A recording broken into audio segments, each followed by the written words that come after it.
এই প্রশ্নটা বহুবার অনেকেই আমাকে করেছে যে তুমি কি আসলে হিন্দু। দেখুন, জন্মসূত্রে আমি হিন্দু, পদবী ভট্টাচার্য, পিতৃ পরিচয় মারফত এই পদবী পেয়েছি, সুতরাং আমি হিন্দুই হলাম।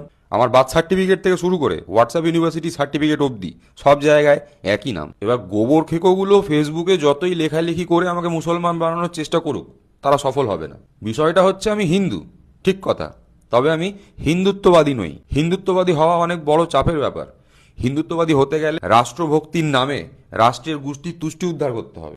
হিন্দুত্ববাদী হতে গেলে দেশে সৈনিকদের মৃত্যু নিয়ে রাজনীতি করতে হবে, ভোট চাইতে হবে। হিন্দুত্ববাদী হতে গেলে সবার আগে নিজের মস্তিষ্ক বিসর্জন দিতে হবে এবং ডিজে বাজিয়ে মসজিদের বাইরে গিয়ে নাচতে হবে। হিন্দুত্ববাদী হতে গেলে নিজের ধর্মকে শ্রেষ্ঠ প্রতিপন্ন করার জন্য অন্যের ধর্মকে গালিগালাজ করতে হবে। হিন্দুত্ববাদী হতে গেলে আমাকে মন্দির ছেড়ে মসজিদের নিচে গিয়ে ভগবানের মূর্তি খুঁজতে হবে।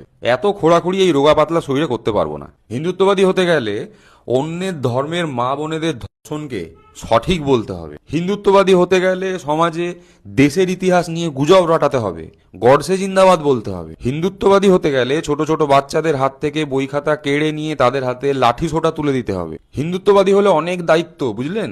কার বাড়ি ফ্রিজে কি খাওয়ার রাখা আছে গিয়ে খুঁজে খুঁজে বের করতে হবে, তারপর গরু বোঝাই গাড়ির পেছনে দৌড়াতে হবে, দেশের আইন সংবিধানের বাপান্ত উদ্ধার করতে হবে। এসব আমার দ্বারা হবে না। আর সর্বোপরি যে বিষয়টা, হিন্দুত্ববাদী হতে গেলে আমাকে মোদিজিকে ভোট দিতে হবে। আমার মাথা ব্যথা খারাপ নাকি? আমি হিন্দুই ঠিক আছি, হিন্দুত্ববাদী হওয়ার কোনো প্রয়োজনই নেই আমার। হিন্দুত্ববাদী হওয়ার পর আমাকে দাঙ্গার মধ্যে লেলিয়ে দিয়ে নেতা চলে যাবে বিদেশ, আর তারপর হিন্দুত্ববাদী সাজতে গিয়ে আমার কেরিয়ারটা হয়ে যাবে শেষ। তাই হিন্দুই ঠিক আছি। হিন্দুত্ববাদী হতে গেলেই হিন্দু বিপদে পড়বে, বুঝলেন? আচ্ছা, আপনি কি হিন্দু না হিন্দুত্ববাদী?